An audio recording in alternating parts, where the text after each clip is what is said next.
शास्त्रानुसारिणी नीति यस्मात् सुनीति ही, ये ना जो शास्त्र के अनुसार चले, अपने मन के हिसाब से नहीं चले। क्योंकि देखो कुछ बातें ग्रंथों में होती है, हम उस हिसाब से नहीं चलते, अपने मन के हिसाब से चलते, जो हमारे मन में आता है वही करते हैं। तो जो अपने मन के हिसाब से चले, शास्त्र के हिसाब से जो चले, उसका नाम है सुनीति। और सुरुचि जो अपनी रुचि के अनुसार काम करे, जो अपने को अनुकूल लगे वही काम करे। बोले सुरुचि किससे कहते हैं? सुष्ठु स्वेच्छाचारिणी इति सुनीति, जो अपनी इच्छा के अनुसार चले। देखो संसार में सब जीव उत्तानपाद ही है, इसका आध्यात्मिक भाव संतों ने बताया। क्योंकि जब बालक का जन्म होता है तो कहते हैं सर नीचे होता है और पैर ऊपर होते हैं, यानी सब जीव उत्तानपाद है। और सुनीति क्या है? कहते हैं सुनीति और सुरुचि हमारी बुद्धि ही है। कभी हमारी बुद्धि कहती है कि भगवान है और कभी बुद्धि कहती है कि नहीं। स्वेच्छानुसारिणी, कभी अपनी इच्छा के अनुसार चलते हैं। यहाँ सुखदेव जी वर्णन करते हैं कि एकदा सुरुजे पुत्र अंगमारोप्य दालयन् उत्तमं नाररुक्षन्तं ध्रुवं प्राप्यभ्यनन्दनम्। श्री सुनीति के पुत्र हैं ध्रुव जी महाराज और सुरुचि के पुत्र हैं उत्तम। एक बार की बात है, राज दरबार में सिंहासन पर राजा उत्तानपाद विराजमान थे। सब मंत्री बैठे हुए थे, दास दासियां सेवा कर रही थी, सुंदर सिंहासन विराजमान था। और जो सुरुचि है वो भी महाराज के पास ही बैठी हुई थी। उसी समय उत्तम उनकी गोद में बैठे हुए थे। सुरुचि के जो पुत्र हैं जिनका नाम है उत्तम, तो उनकी गोद में बैठे हुए थे। अब छोटे से ध्रुव जी महाराज खेलते खेलते गए और सीधे अपने पिताजी की गोद में आकर के बैठे। प्रेम से कौशल गाते। जैसे ही अपने पिताजी की गोद में बैठे तो सुरुचि ने तुरंत ध्रुव जी का हाथ पकड़ा और नीचे धक्का दे दिया कि अरे ध्रुव, तू अपने पिता की गोद में बैठने के लायक नहीं है। अगर तुझे बैठना है तो तू मर, और मरने के बाद तू मेरी कोख से जन्म ले, और मेरी कोख से जन्म लेगा तब तू इस आसन पर अपने पिता की गोद में बैठ पाएगा। ऐसे कठोर वचन सुरुचि ने कहे। ध्रुव जी महाराज की आंखों में आंसू आ गए। ध्रुव जी महाराज ने सोचा कि क्या मैं इतना भी अधिकार मुझे नहीं है जो अपने पिता की गोद में मैं बैठ सकूं। ऐसा विचार करके रोते रोते ध्रुव जी सीधे अपनी माँ के पास पहुंचे, सुनीति के पास, जो शास्त्र की बात को मानते हैं। तो सुनीति के पास जब पहुंचे, माँ ने पूछा बेटा तू इतना क्यों रो रहा है, तेरी आंखों में आंसू क्यों है, तेरा मुख उदास क्यों है? तो ध्रुव जी ने कहा कि भैया आज मैं राज दरबार में गया और पिताश्री के गोद में मेरी इच्छा हुई कि मैं बैठ जाऊं, और जैसे ही पिताश्री की गोद में बैठा तो जानती हो भैया, जो विमाता है सुरुचि, उन्होंने मुझको धक्का देकर के सिंहासन से नीचे कर दिया। जब ये कहा तो सुनीति ने कहा कि बेटा कोई बात नहीं, तुझे अगर विमाता ने नीचे कर दिया तो, अरे अगर तुझको बैठना ही है तो ऐसे सिंहासन पर, ऐसे की गोद में बैठ जिस गोद से तुझको कोई उतार ना सके। प्रेम से कौशल कोई हटा ना सके, ऐसे की गोद में बैठ। अरे ऐसे की गोद में बैठने से क्या मतलब, जिससे तुझे कोई हटा दे? ध्रुव जी ने कहा कि भैया वो गोद किसकी गोद है? जब कहा तो सुनीति ने कहा कि बेटा वो परम पिता परमात्मा की गोद है। बोले उनकी गोद में अगर तू बैठेगा तो उसकी गोद से तुझे कोई हटा नहीं सकेगा। ध्रुव जी ने कहा कि भैया वो परम पिता परमात्मा कौन है, कैसे दिखते हैं, और वो मुझे कहाँ मिलेंगे? अब जैसे बच्चों का मन भाव रहता है, कई प्रश्नों की झड़ी लगा दी माँ के सामने। माँ ने कहा कि बेटा जब तू बड़ा हो जाएगा तब भगवान का भजन करना, और जब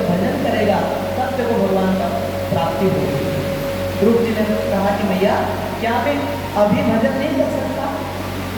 तो माँ ने कहा कि बेटा अभी तो तू छोटा है बहुत, जब बड़ा हो जाएगा, तेरा विवाह हो जाएगा, विवाह के बाद जब तू फुर्सत हो जाएगा, यानी सभी काम से निवृत्त हो जाएगा, उसके बाद तू भगवान का भजन कर देगा। जो कहा, ध्रुव जी ने कहा कि मैया मेरी तो इच्छा है अभी भगवान के दर्शन करने की, उस परम पिता परमात्मा से मिलने की। उत्कंठा उनकी के मन में जागृत हो गई। ध्रुव जी महाराज ने सोचा कि मैं कहाँ जाऊँ, ऐसा विचार करके माँ ने कहा कि बेटा अभी तो तू सो जा, रात्रि हो गई थी, कहा कि बेटा अभी तो तू सो जा चुपचाप, फिर कल अपन बात करेंगे। ध्रुव जी महाराज को माँ ने सुला दिया और अब ध्रुव जी महाराज मन में चिंतन करते हैं कि मुझे तो उस परम पिता परमात्मा की गोद में बैठना है। एक उनका मंत्र जाप करते हैं कि मुझे तो परम पिता परमात्मा की गोद में ही बैठना है। ऐसा चिंतन करते करते उनको रात्रि में नींद नहीं आई। चुपचाप ध्रुव जी उठे, कहते किसी को खबर नहीं, चुपचाप निकल पड़े कि अब मुझे भगवान की गोद में बैठना है। उत्कंठा हुई भगवान से मिलने की, निकल पड़े ध्रुव जी महाराज। रात्रि में कहते हैं घोर घनघोर जंगल में ध्रुव जी महाराज निकल पड़े। जैसे ही निकले तो नारद जी ने जब ध्रुव जी को देखा तो तुरंत नारद जी गए ध्रुव जी के पास और कहा कि बेटा तू इतना सुंदर सुकुमार बालक है और कैसे वन में घूम रहा है? अरे वन में तो हाथी, घोड़ा, सिंह आदि अनेक प्रकार के हिंसक प्राणी, हिंसक जीव रहते हैं और तू वन में घूम रहा है। और वन में घूमने से अगर तुझे कोई शेर खा देगा तो क्या करेगा? डराने लगे। ध्रुव जी ने कहा कि महाराज जी आपके चरणों में कोटि कोटि प्रणाम है, आप अपना परिचय दीजिए, आप कौन हैं? तो नारद जी ने कहा कि बेटा मेरा नाम है नारद। क्या कहा? कि मेरा नाम है नारद। देखो नारद का अर्थ क्या होता है? कहते हैं, बोले जिसकी बात रद्द न हो उसको नारद कहते हैं। तो नारद जी ने कहा कि मेरा नाम है नारद, मेरी बात कभी रद्द नहीं होती और मेरी बात को सब कोई स्वीकार करते हैं, सब मेरी बात मानते भी हैं। बेटा मैं इंद्र से भी कहता हूँ तो वो भी मानता है, भगवान से भी कुछ बातें बताता हूँ तो वो भी मेरी बात को समझते हैं। अब एक काम कर बेटा, तू अपने घर चले जाओ, बस यहाँ वन में मत हो। ध्रुव जी ने कहा कि मैंने सुना है कि नारद जी तो भक्तों को भगवान से मिला देते हैं, लेकिन आप नारद नहीं हो सकते क्योंकि आप तो मुझे वापस अपने घर भेज रहे हो। जो कहा तो नारद जी ने सोचा कि इसका जो वैराग्य है, बोले दृढ़ निश्चय बालक है, अब इसका वैराग्य कभी डिगेगा नहीं। ऐसा विचार करके नारद जी ने सुंदर मंत्र दीक्षा ध्रुव जी महाराज को प्रदान की है और मंत्र दिया। अब मंत्र देने के बाद कहते हैं कि मुझे कहाँ जाना चाहिए, कहाँ मैं तप करूँ, कहाँ भगवान का भजन करूँ, कहाँ मुझे भगवान मिलेंगे? ऐसा जब पूछा तो नारद जी कहते हैं, तपसा राज्य पुरुषम तस्तेवानुग्रहेण मे गर्भे त्वं साधयात्मानं यदेच्छति नृपाः। कहते हैं कि भगवान की गोद में ही मुझे बैठना है। ऐसा चिंतन करके सीधे नारद जी ने रास्ता भी बता दिया कि बेटा ध्रुव जी आप सीधे वृंदावन चले जाओ और वृंदावन जाकर के भगवान का दिव्य दर्शन करना, बांके बिहारी जी का दर्शन करना। क्योंकि वृंदावन आप अगर जाओ, अगर क्योंकि वृंदावन में तो कहते हैं कि 5000 से ऊपर भगवान के मंदिर हैं, लेकिन अब इतना समय होता नहीं, तो कहते हैं इतना भी समय नहीं हो तो केवल अगर बांके बिहारी जी का आप दर्शन कर लें तो समस्त वृंदावन में जितने देवालय हैं, मंदिर हैं, उनका दर्शन करने का फल प्राप्त होगा। ध्रुव जी महाराज सीधे यमुना तट पर आए हैं और यमुना तट में स्नान किया है और एक कदम के वृक्ष के नीचे ध्रुव जी महाराज बैठ गए हैं और भगवान का नाम जाप करते हैं। कहते हैं नारद जी ने कहा कि तत्तात्र गच्छ भद्रं ते यमुना तटं शुचिः पुण्यं मधुवनं यत्र सानिध्यम नित्यदा हरे। यमुना के तट पर आप चले जाओ और वही भगवान का नित्य सानिध्य है। सानिध्यम नित्यदा हरे, यहाँ भगवान का नित्य दर्शन होता है। ध्रुव जी महाराज यमुना के तट पर बैठ करके भगवान को स्मरण करने लगे और भगवान को मानो कहने लगे, हे बांके बिहारी लाल। हे प्रभु, मुझे आपकी बड़ी याद आ रही है। हे बांके बिहारी लाल, मन में थारे याद सतावे। हे बांके बिहारी लाल,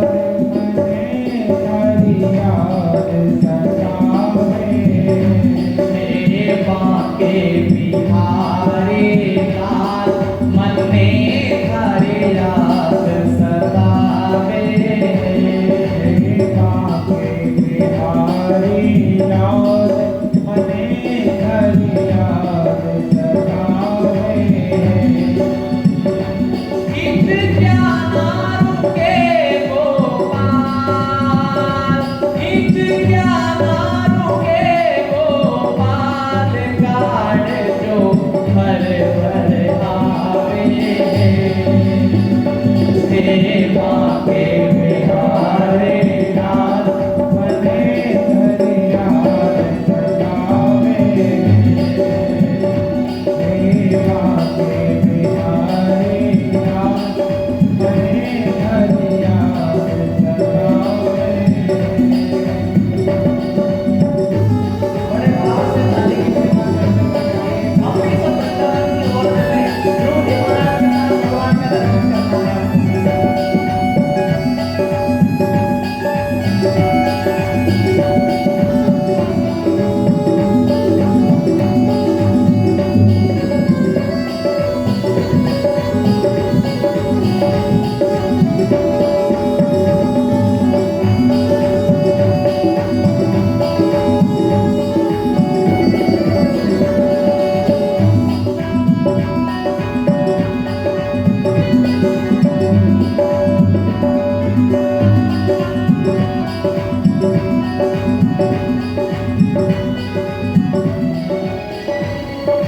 बाकी सी लटक गई, मन में अटक गई, कद श्रीधर से दिखाओगा। बाकी सी लटक गई, मन में अटक गई, कद श्रीधर से दिखाओगा। नागी चटक गई, आज्ञा भटक, मन के पति धीर बताओगा। मेरे विनती सुनो नंदलाल, मेरे विनती सुनो नंदलाल, मन में थारे याद सतावे। ओ श्री बांके बिहारी लाल, मन में थारे याद सतावे। इत ज्ञाना रुके गोपाल, इत ज्ञाना रुके गोपाल, काल जो भर भर आवे। हे बांके बिहारी लाल,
नोत जिमाओ तार मने थारे याद सतावे माँ के बिहारी नाथ मने थारे याद सतावे माँ के बिहारी नाथ मने थारे याद सतावे।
मने थारे याद सतावे उसकी बाके बिहारी नाथ मने थारे याद सतावे।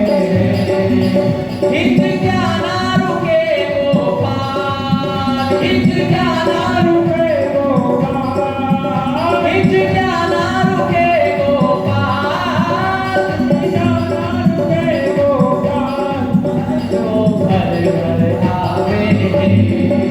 हे बाके बिहारी नंदलाल मने थारे याद सतावे बिहारी नाथ मने थारे याद सतावे बाके बिहारी नाथ मने थारे याद सतावे बिहारी नाथ मने थारे याद सतावे बाके बिहारी नाथ मने थारे याद बाके बिहारी नाथ मने थारे याद सतावे मने थारे याद सतावे मने थारे याद सतावे।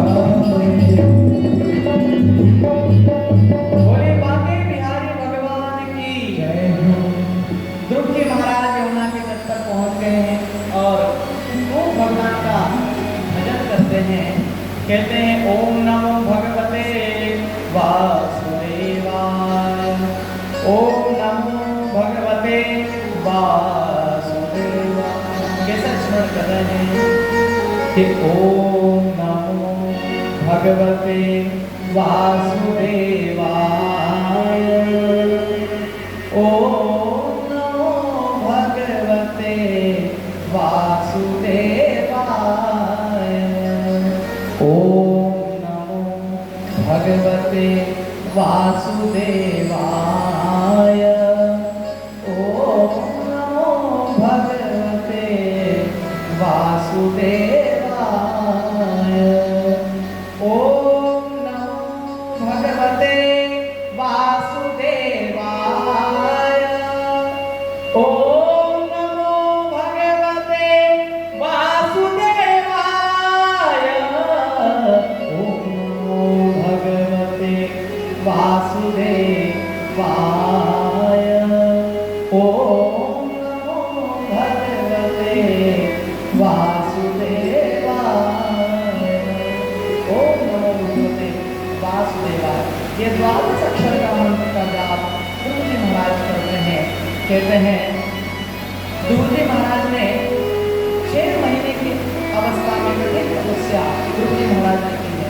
कहते हैं पहले महीने में ध्रुव जी महाराज ने तप किया है, केवल कंदमूल पर ध्रुव जी महाराज आहार लेते हैं। फिर कहते हैं दूसरे महीने में कंदमूल पर खाना छोड़ दिया है ध्रुव जी महाराज ने। फिर केवल यमुना का जल 3 महीने तक ध्रुव जी महाराज ने पिया, लेकिन फिर भी भगवान का दर्शन नहीं हुआ ध्रुव जी को। तो ध्रुव जी ने कहते हैं यमुना का जल पीना भी बंद कर दिया। फिर जैसे ही 5वां महीना प्रारंभ हुआ तो कहते हैं वायु पीना आरंभ कर दिया, केवल हवा ही पीते हैं, इसके सिवा कुछ नहीं ग्रहण करते। जैसे ही छठा महीना प्रारंभ हुआ तो कहते हैं वायु पीना भी बंद कर दिया। प्रेम जी वैष्णवी बात है, ये हवा भी नहीं पी रहे हैं, हवा भी नहीं, श्वास भी नहीं ले रहे। ऐसा कठोर तप जब देखा तो कहते हैं सारे संसार की जो हवा है बोले वो रुक गई। क्यों रुक गई? क्योंकि भगवान ध्रुव जी के हृदय में ही विद्यमान है। जब भगवान ध्रुव जी के हृदय में बैठे हैं तो ध्रुव जी महाराज जब श्वास प्रश्वास नहीं कर रहे हैं तो कहते हैं सारे संसार की जो वायु है, जो गति है, वायु की गति रुक गई। सभी देवता की घबराए और भगवान ब्रह्मा जी के पास पहुंचे। ब्रह्मा जी से कहा कि हे ब्रह्मदेव, हम श्वास लेने में हमें बड़ी परेशानी हो रही है। देखो हम श्वास भी नहीं ले पा रहे हैं। एक छोटा सा बालक है, वो उसने कठोर तप आरंभ कर दिया है और इतना कठोर तप कर रहा है कि जिससे उसने वायु लेना भी बंद कर दिया। सब घबरा गए। ब्रह्मा जी ने कहा कि अब हमें क्या करना चाहिए। सब भगवान नारायण के पास पहुंचे और भगवान से कहते हैं, हे भगवान, आपके चरणों में कोटि कोटि प्रणाम है। आपसे हम एक निवेदन करने के लिए आए हैं। सभी देवी देवता, इंद्र आदि देवता ब्रह्मा जी सहित लेकर के भगवान नारायण के पास पहुंचे। भगवान शेष शैया पर विराजमान हैं। लक्ष्मी जी चरण सेवा भगवान की कर रही हैं। हाथ जोड़ करके सभी देवी देवताओं ने स्तुति की कि शांताकारं भुजगशयनं पद्मनाभं सुरेशं विश्वाधारं गगनसदृशं मेघवर्णं शुभांगं लक्ष्मीकान्तं कमलनयनं योगभिर्ध्यानगम्यं वन्दे विष्णुं भवभयहरणं सर्वलोकैकनाथं। भगवान के चरणों में प्रार्थना करते हैं कि हे भगवान, आपके चरणों में कोटि कोटि प्रणाम है। भगवान ने पूछा कि समस्त देवी देवताओं, आपके चरणों में मेरा भी वंदन है, प्रणाम है। आप यहाँ कैसे पधारे, यहाँ कैसे आए? जब पूछा कि कैसे पधारे तो ब्रह्मा जी ने कहा कि भगवान, धरती लोक में, धरती में एक छोटा सा बालक है जो वृंदावन में यमुना के तट पर कदम्ब के पेड़ के नीचे आपका भजन कर रहा है।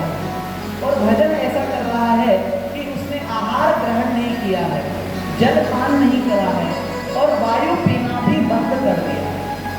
इतना कठोर तप कर रहा है। हे प्यारे, हे भगवान, आप जल्दी से जाओ और उस भक्त को दर्शन दो। भगवान ने कहा कि ब्रह्मदेव, मैं भी उस बालक से मिलना चाहता हूँ, मेरी भी इच्छा है। क्योंकि आज तक तो भगवान ने के जितने भी भक्त हुए हैं वो तो बड़े बड़े जटाजूटधारी हुए हैं, बड़े बड़े दाढ़ी वाले संत महात्मा ही भगवान का भजन करते हैं। तो भगवान कहते हैं कि आज तक तो मैंने बड़े बड़े संत महात्माओं को, बड़े बड़े दाढ़ी वाले संत महात्माओं को देखा, लेकिन मैं स्वयं देखना चाहता हूँ कि ये मेरा भक्त कितना बड़ा है, कितना छोटा है। प्रेम जी का श्री राम। भगवान ब्रह्मा जी ने सब से जब प्रार्थना की भगवान से तो कहते हैं, भगवान गरुड़ पर बैठ करके चले हैं सीधे क्षीर सागर से, और भगवान धीरे धीरे मघोर वनम भृत्य दृदीक्षया मथुरापुरी वृंदावन की ओर भगवान चले हैं। गरुड़ पर बैठ करके धीरे धीरे धीरे भगवान बढ़े आगे, और उनका जो गरुड़ है यमुना के तट पर कदम्ब के वृक्ष के नीचे जहाँ ध्रुव जी महाराज भगवान का स्मरण कर रहे थे वहाँ गरुड़ स्थापित हो गया और भगवान गरुड़ पर विराजमान है। अब भगवान ने सोचा कि हमारे जो छोटा सा भक्त है इसने तो आंखें बंद कर रखी है, क्योंकि ध्रुव जी महाराज जब भगवान का स्मरण कर रहे थे तो आंखें बंद करके हाथ जोड़ करके भगवान का स्मरण कर रहे थे। अब आंखें बंद थी तो भगवान ने सोचा कि मैं तो स्वयं इसके सामने खड़ा हूँ, अब ये आंखें खोलेगा तब इसको मेरा दर्शन होगा। तो भगवान ने क्या किया, ध्रुव जी महाराज हृदय में भगवान की छवि का दर्शन कर रहे थे। कैसी छवि? कहते नील सरोरुह नील मणि नील नील धर श्याम, लाज हितन शोभा निरखी, कोटि कोटि सतकाम। जिस प्रकार मछली को जल में से निकाल दो तो मछली कैसी तड़प जाती है, सर्प के अंदर से मणि निकाल दो तो सर्प कितना तड़पता है। कहते हैं भगवान ने अपनी नील छवि जो द्रुपदी हृदय में भगवान का ध्यान कर रहे थे, वो छवि को हृदय में से हटा दिया। जैसे हटाया द्रुपदी महाराज छटपटा गए कि भगवान कहाँ गए। जैसे छटपटाए आंखें खोली, साक्षात भगवान का सामने दर्शन कर दिया। बोले भक्त वत्सल भगवान की जय। भगवान का दर्शन द्रुपदी ने किया और भगवान के चरणों में कोटि कोटि वंदन द्रुपदी महाराज करते हैं और कहते हैं हे भगवान, आपके चरणों में कोटि कोटि प्रणाम है। द्रुपदी महाराज चुपचाप खड़े हैं। अब देखो छोटे से बालक है द्रुपदी, अवस्था में कोई ज्यादा बड़ी नहीं है, छोटे से हैं। अब कभी स्कूल पढ़ने भी नहीं गए, लेकिन इनकी जो माँ है सुनीति, उन्होंने द्रुपदी महाराज को अ से ज्ञ तक अनाराम सिखा रखे थे। प्रेम श्री आते अ से ज्ञ तक अनाराम द्रुपदी महाराज को सिखा रखे थे। द्रुपदी महाराज ने कहा कि हे भगवान, जितने भी संत महात्मा हैं आपकी स्तुति करते हैं, लेकिन मुझे आपकी स्तुति करना नहीं आता, क्योंकि अब छोटे से ही हमको संस्कृत भी नहीं आता। अब वो कैसे स्तुति करें भगवान की। तो द्रुपदी महाराज ने अब आ ये पूरे आ से लेकर के ज्ञ तक अनाराम भगवान को सुना दिया और कहा कि हे भगवान, जो शब्द आपको अच्छे लगे वो आप रख लो और बाकी आप मुझे वापस कर दो। प्रेम से कोशिश करें, क्योंकि कोई भी विद्वान अगर होगा तो इन अक्षरों से ही आपकी स्तुति करेगा। तो आपको जो अच्छे अक्षर लगे वो आप रख लो और बाकी आप मुझे वापस कर दो। भगवान कहते हैं कि देखो कितना निश्चल ये बालक है, इसके मन में किसी प्रकार का भय नहीं है। और कहते हैं कि भगवान के सामने कोई अज्ञानी रह सकता है क्या? जो जिसके सामने भगवान स्वयं खड़े हैं, भैया वो अज्ञान उसके अंदर नहीं रह सकता, क्योंकि भगवान ज्ञान स्वरूप है। भगवान का स्वरूप ही ज्ञान नाम ज्ञान स्वरूप है और भगवान के सामने अज्ञान टिक नहीं सकता। तो भगवान अगर देना चाहे तो संकल्प मात्र से भगवान ने ब्रह्मा जी को ज्ञान प्रदान कर दिया। अब द्रुपदी महाराज ने भगवान ने क्या किया? कहते हैं परपस्प वाले कृपया कपोले। भगवान ने अपने शंख का स्पर्श द्रुपदी महाराज के गाल पर किया। लिखा है कि परपस्प वाले कृपया कपोले, कपोल का अर्थ होता है गाल। तो अपने शंख का स्पर्श द्रुपदी महाराज के गाल पर जब किया तो भैया द्रुपदी महाराज की वाणी जागृत हो गई और ऐसी स्तुति भागवत में द्रुपदी करते हैं कि भैया ऐसी स्तुति तो कोई विद्वान भी नहीं कर सकता। ऐसी स्तुति द्रुपदी महाराज करते हैं। द्रुपदी महाराज कहते हैं योऽन्तः प्रविश्य मम वाचमिमां प्रसुप्तां संजीवयत्यखिल शक्तिधर स्वधाम्ना अन्यास्य हस्तचरणा श्रवणत्वगादीन् प्राणान् नमो भगवते पुरुषाय तुभ्यं। द्रुपदी महाराज कहते हैं कि हे भगवान, आपका दर्शन मुझे हुआ है, आज मेरी वाणी जागृत हो गई है। प्रसुप्ताम, मेरी जो प्रसुप्त वाणी है, जो दबी हुई वाणी थी, जो सोई हुई वाणी थी, आज वो प्रसुप्त हो गई, जागृत हो गई है। देखो द्रुपदी महाराज ऐसा नहीं कि नहीं बोलते थे, बोलते थे, लेकिन यहाँ कहते हैं द्रुपदी महाराज भगवान को कि हे भगवान, जो अपने माता पिता से बात करता है, जो अपने भाई से बात करता है, जो अपने रिश्तेदारों से बात करता है, जो व्यर्थ की वार्तालाप करता है, दुनिया की बात करता है, बोले उसकी जो वाणी है, बोले वो सोई हुई है, बोले जागृत किसकी वाणी है। द्रुपदी महाराज कहते हैं कि हे भगवान, जो आपकी स्तुति करता है, जो आपका भजन करता है, उस वाणी से बोले उसी की वाणी जागृत हुआ करती है। प्रेम से कही श्री राधे, उसी की मानी जाती है। भगवान ने कहा कि बेटा ध्रुव जी तुम मुझसे कुछ वरदान मांग लो।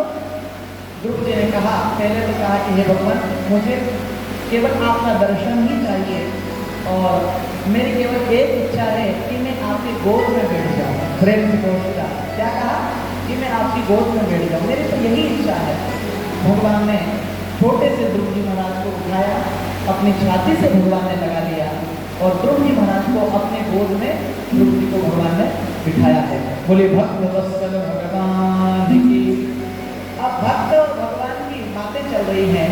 ध्रुव जी महाराज से भगवान कहते हैं कि बेटा कुछ मांग लो मुझसे, तुम्हारे मन में कोई बात हो तो।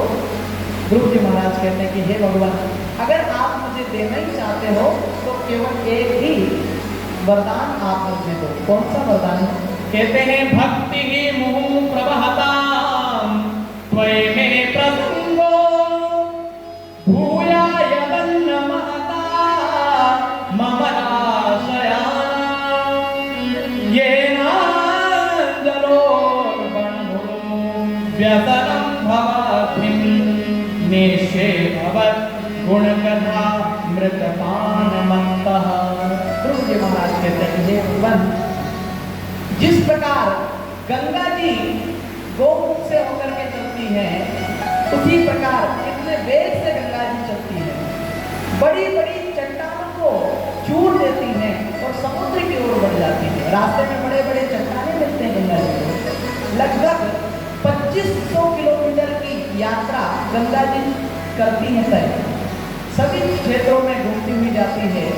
उसी प्रकार भक्ति ही मुहुः प्रवाहताम्, यानी जिस प्रकार गंगा जी प्रवाहित होती है उसी प्रकार मेरे अंदर आपकी भक्ति प्रवाहित होती रहती है। हे भगवान यही वरदान मैं मांगता हूँ। और दूसरा वरदान प्रभु मुझे कुछ नहीं चाहिए। भगवान ने कहा कि बेटा ये बात विष्णु पुराण में आई है, विष्णु पुराण में लिखा है।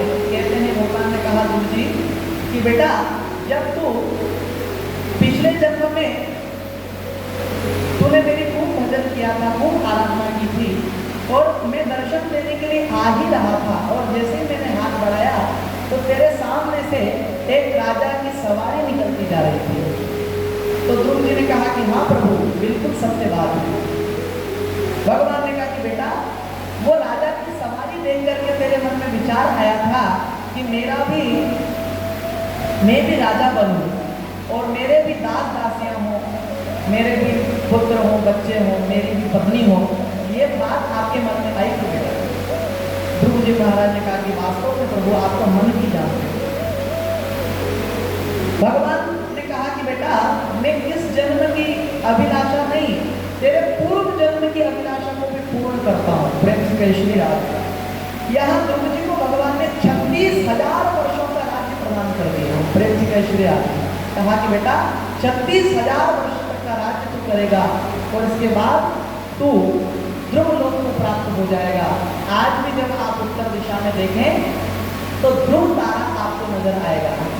ये जितने भी तारे हैं ध्रुव तारे की परिक्रमा करते हैं। ये ध्रुव तारा कहते हैं ऐसा तारा है कि ये अपने स्थान से कभी हटता नहीं। इसलिए जब विवाह होता है तो वर वधू को ध्रुव तारे का दर्शन करवाया जाता है। क्यों? ताकि इनकी भी जोड़ी अटल रहे। प्रेम से कैसे रहे। ध्रुव जी महाराज भगवान का दर्शन करके जब वापस अपनी नगरी की ओर जा रहे हैं तो कितना सुंदर भाव ध्रुव जी महाराज गाते हुए जा रहे हैं। हम भी सभी मिलकर के ध्रुव जी महाराज के चरणों में प्रार्थना करते हैं। बूटी हरि के नाम की सबको पिला के पी, बूटी हरि के नाम की सबको पिला के पी, बूटी हरि के नाम सबको पिला के पी, पीने की है तमन्ना तो खुद को मिटा के पी, पीने की है तमन्ना तो खुद को मिटा के पी, बूटी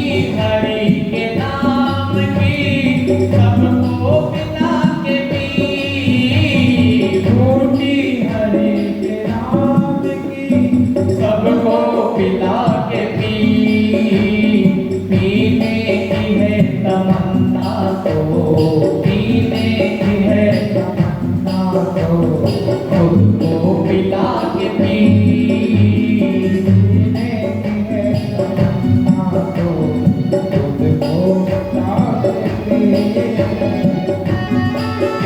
बड़े भाव से मालिक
बाकी जितने भक्तों को भगवान दर्शन देने के लिए आते हैं तो अंतर्धान हो जाते हैं, लेकिन यहाँ गरुड़ पर बैठ करके भगवान धीरे धीरे ध्रुव जी महाराज को देखते देखते अंतर्धान हो गए, धीरे धीरे गए, एकदम से नहीं गए।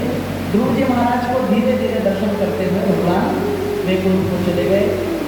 कहते हैं इधर नारद जी ने उत्तानपाद जो उनके पिताजी हैं उनको बता दिया था कि आपका छोटा सा बालक जो है भगवान का दर्शन करके आ रहा है। तो सारी कानपुर नगरी को, ये जो कानपुर नगरी है लखनऊ के पास, ये ध्रुव जी महाराज की ही नगरी है। सारी कानपुर नगरी को दुल्हन की तरह सजाया था स्वागत सत्कार के लिए, क्योंकि देखो जब गए थे तो अकेले गए थे, लेकिन जब आ रहे हैं तो भगवान का दर्शन करके ध्रुव जी महाराज आ रहे हैं। तो चुपचाप अकेले गए थे रात्रि में, लेकिन जब आए हैं तो कहते हैं सबने स्वागत सत्कार के लिए हाथी घोड़ा नौकर जाकर सब ध्रुव जी महाराज के स्वागत सत्कार के लिए खड़े हैं। क्योंकि जा पर कृपा तुम्हारी होई, ता पर कृपा करें सब कोई। सबने ध्रुव जी महाराज का स्वागत सत्कार किया है। और कहते हैं कि इनके जो पिता हैं उत्तानपाद, उन्होंने ध्रुव जी महाराज को राज सिंहासन प्रदान कर दिया और वन की राह पकड़ ली, भजन करने के लिए निकल गए। सुखदेव जी कहते हैं कि राजन पिताजी ने राजगद्दी पर ध्रुव जी को बिठा दिया और खुद वन में निकल पड़े हैं। एक दिन की बात है, इनके भाई जो उत्तम हैं वो वन में गए और वन में यक्षों ने इनका वध कर दिया था। माता सुरुचि ने भी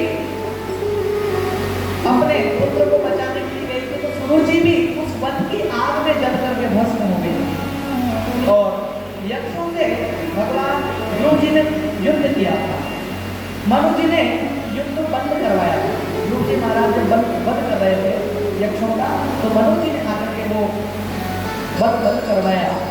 इधर वापस जब आए हैं तो कुबेर ने आशीर्वाद ध्रुव जी महाराज को दिया है। ध्रुव जी के 2 विवाह हुए हैं। वायु की पुत्री इला के साथ प्रथम विवाह हुआ है और दूसरा विवाह शिशुमार की कन्या भ्रमी के साथ ध्रुव जी महाराज का विवाह हुआ है। उत्कर वत्सल आदि इनके पुत्र हुए हैं और 36,000 वर्षों तक ध्रुव जी महाराज ने राज्य किया। और राज्य करने के पश्चात साक्षात विमान भगवान के द्वार से आया है। विमान में बैठ करके यानी मृत्यु के ऊपर पैर रख करके ध्रुव जी महाराज विमान में चढ़ गए हैं और भगवान के धाम चले गए। बोले भक्त वत्सल भगवान की जय। इस प्रकार ध्रुव वंश का भी वर्णन किया है।